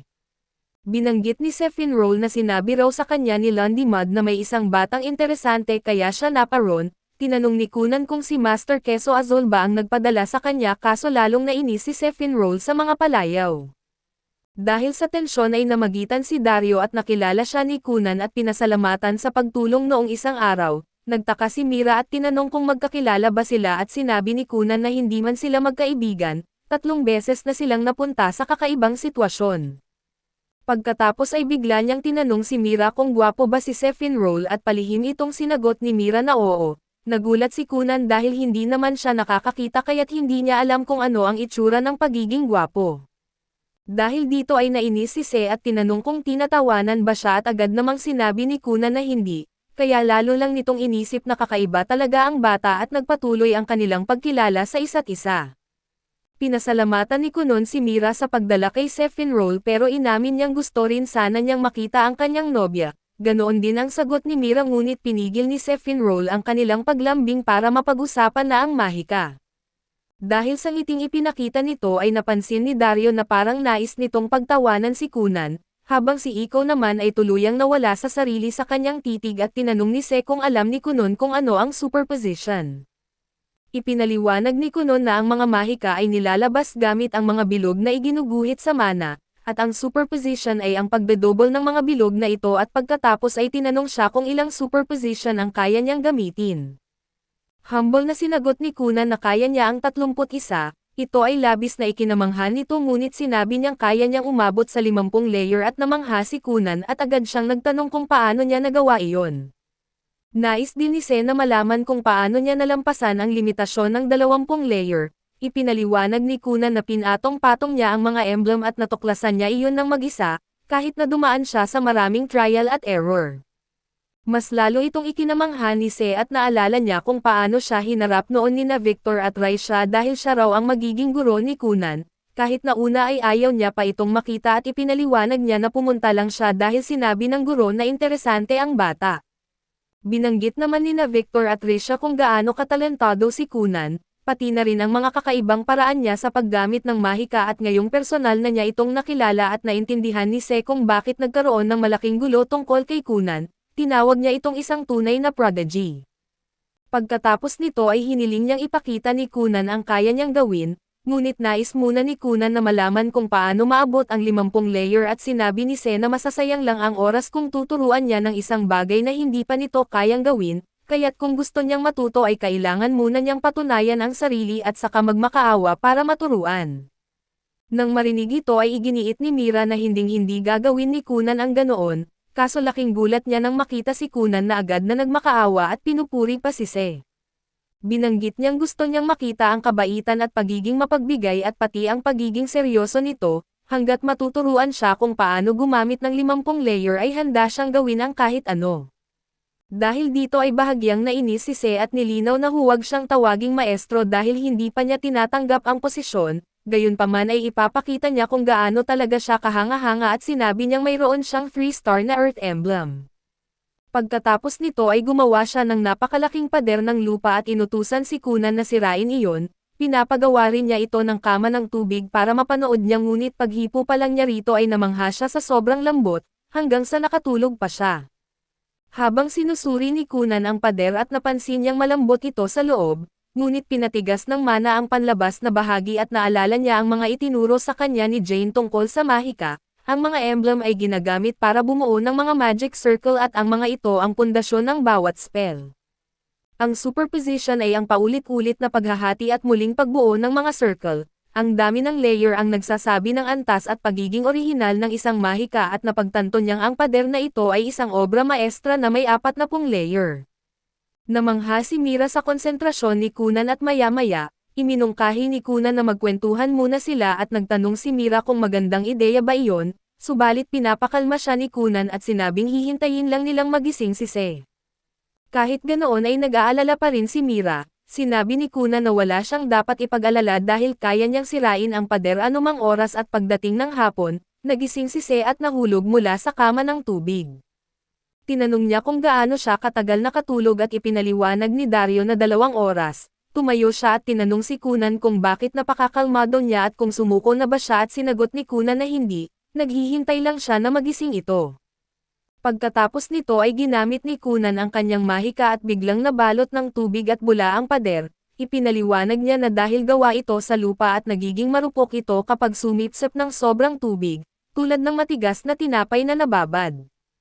Napangiti si Xian Li at sinabing tama ang paliwanag niya at maliban lang sa halimbawa tungkol sa tinapay, pagkatapos ay tinanong niya kung bakit si Robo ang ginamit niya gayong ang espesyalidad niya raw ay si Aori. Sumagot ang bida na tama siya pero inakala niyang mas madali iyon gamit ang ganoong paraan, kinilala ang kanyang pagiging madiskarte at itinuring ito ni Kunan bilang pagtanggap na maging disciple siya. Gayunpaman ay nainis si Se sa pagiging pagmamadali niya pero sa huli ay tinanggap din niya si Kunan bilang kanyang disciple, ipinagdiwang ni Kunan ang tagumpay na ito kasama ang kanyang kasintahan, na malinaw namang ikinainis ni Se. Kaya nilinaw niya na mula ngayon siya bilang guro ang may mas mataas na prioridad kaysa sa kasintahan ni Kunan, dahil marami pa itong kailangang matutunan at isasama niya ito sa kanyang mga eksperimento. Pagkatapos nito ay tinanong niya si Mira kung ano ang balak niyang gawin dahil habang patuloy na lumalago at nagiging matagumpay si Kunan, darating ang panahon na maraming babae ang mag-aagawan sa kanya at naintindihan ni Mira ang ibig niyang sabihin. Nagsimula siyang manginig habang iniisip na mapapalayo siya kay Kunan. Napansin ito ni Kunan kaya't pinakiusapan niya si Se na huwag tretuhin ng masama si Mira, hinarap niya ito at iginiit na kahit sinasabi niyang ganoon at sa totoo lang ay mahilig lang talaga itong mang-asar ng mga babae. Isa raw siya sa mga taong napapansin lang ang tunay nilang nararamdaman kapag huli na ang lahat, at sa kakapanggulo niya sa mga babaeng gusto niya at nauunahan siya ng iba at ang mga salitang iyon ay matatalim na parang kutsilyo, na tumama mismo sa puso at isipan ng kawawang si Se. Pagsapit ng gabi ay makikita si Mira na nakatanaw sa labas ng bintana at iniisip ang mga sinabi ng guro, alam niyang may katotohanan ang mga iyon at kung magpapatuloy ang ganitong takbo ng mga bagay, darating ang araw na sila ni Kunan ay mapaghihiwalay. Pagbalik sa bahay ni Kunan ay biglang lumitaw si Se para simulan ang training, inaasahan ni Kunan ng may matinding excitement ang kahit anong mahigpit na pagsasanay at tinanong niya kung alin ang uunahin nila, kung mga 3-dimensional na magic circle at ito ang pahilig na magic circle, o kaya ay superposition na may 50 layers. Pero wala sa mga iyon ang gagawin niya at ang ibinigay sa kanya na gawain ay linisin at ayusin muli ang kanyang mga notes. Tinanong ni Kunan kung iyon lang ba talaga at kung hindi na ba siya mahal ng guro niya. Sumagot si Se na hindi niya kailanman minahal si Kunan at pinaalis ang iba dahil ang mga notes ay may mga lihim ng estado. Gusto sana ni Kunan na manatili si Mira pero sinabihan siya na huwag mag-alala at umalis ang lahat habang hinihiling sa kanya ang swerte. Nang wala ng ibang tao ay hiniram ni Se ang kama ni Kunan at agad na nakatulog habang papunta pa lang. Tinanong ni Iko kung gusto nila ng tsa pero humiling si Mira ng isang pabor at gusto niyang mag-ensayo ng espada dahil kasi simula pa lang niya at gusto niyang gumaling, kaya sinasamantala niya ang kanyang libreng oras nang hindi nalalaman ni Kunan. Kaya nakitang nag-e-ensayo siya kasama si Dario at gusto ni Mira na maging isang babaeng karapat-dapat kay Kunon, habang si Kunon naman ay patuloy na nagsusulat ng bawat nota hanggang sa makita niya ang isang diagram at magising si Se. Nang makita niyang hindi pa natapos si Kunan ay tinawag niya itong mabagal. Hiniling ni Kunan na huwag siyang tawaging ganoon pagkagising pa lang, lalo na't pagod na pagod siya sa pagbasa ng mga sulat dahil ang sulat kamay nito ay parang baluktot na uod at iginiit ni Se na huwag niyang ikumpara ang karunungan sa isang desperado na sitwasyon, at tigilan na ang pagrereklamo dahil bahagi ito ng isang mahusay na training. Magkaiba ang impormasyon at kaalaman at ang pagbabasa ay nagbibigay lang ng impormasyon pero kapag iniintindi at isinusulat ito, natatandaan ng katawan at nagiging mas mataas na uri ng kaalaman at ang kaalaman ay nagiging kapangyarihan. Nabigla si Kunan at binanggit niyang mahal niya ang guro niya at bago sila umalis, nagtanong ang bida tungkol sa tala ng isang diagram para sa kanya at mas mabilis daw kung ituturo na lang ito kaya hiniling niyang bumisita muli sa susunod. Sumang-ayon si Kunan at hinawakan ang kamay ni Mira, ipinahayag na masaya na siya dahil mas marami na silang oras na magkasama dahil sa mga pagbisita ng guro at nang dumalaw si Kunan kay Se, napansin ng lahat na mas tumangkad na siya at sinabi nitong 10 taong gulang na siya. May kanya-kanyang plano ang lahat para kay Kunan pero dumating si Se para kunin siya, nagtanong ang lahat kung dadalhin ba siya sa kwartong iyon at binalaan siyang parang impyerno raw iyon at para patahimikin sila, inutusan ni Se si Kunan na gumawa ng kama. Habang naglalakad ay tinanong niya si Kunan kung alam niya kung ano ang mga magic artifact. Ang mga ito ay mga bagay na gumagana gamit ang mana ng isang salamangkero, tulad ng mga ilaw sa kastilyo na mga fire artifact at ang mga salamangkero na nabubuhay sa ganitong gawain ay tinatawag na magic engineers. Pagdating nila sa silid ay nakita nilang puno ito ng mga papel, namangha si Kunan at tinanong kung lahat ba iyon ay mga kalat niyang sulat. Pero sinabi sa kanya na iyon ay mga tala ng guro niya at nang makita ang napakaraming libro at notes ay lalong namangha ang bida.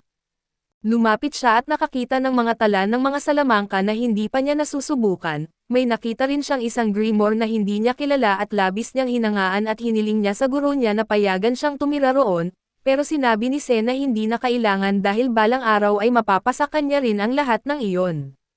Nagpasalamat si Kunan at pagkatapos ay ipinakita sa kanya ng guro ang isang magic artifact na kasalukuyan niyang ginagawa, ipinaliwanag niya na magsisilbi iyon para makakain ng mainit na pagkain sa loob ng kwarto nang hindi na kailangang pumunta pa sa kusina, parang isang maliit na oven.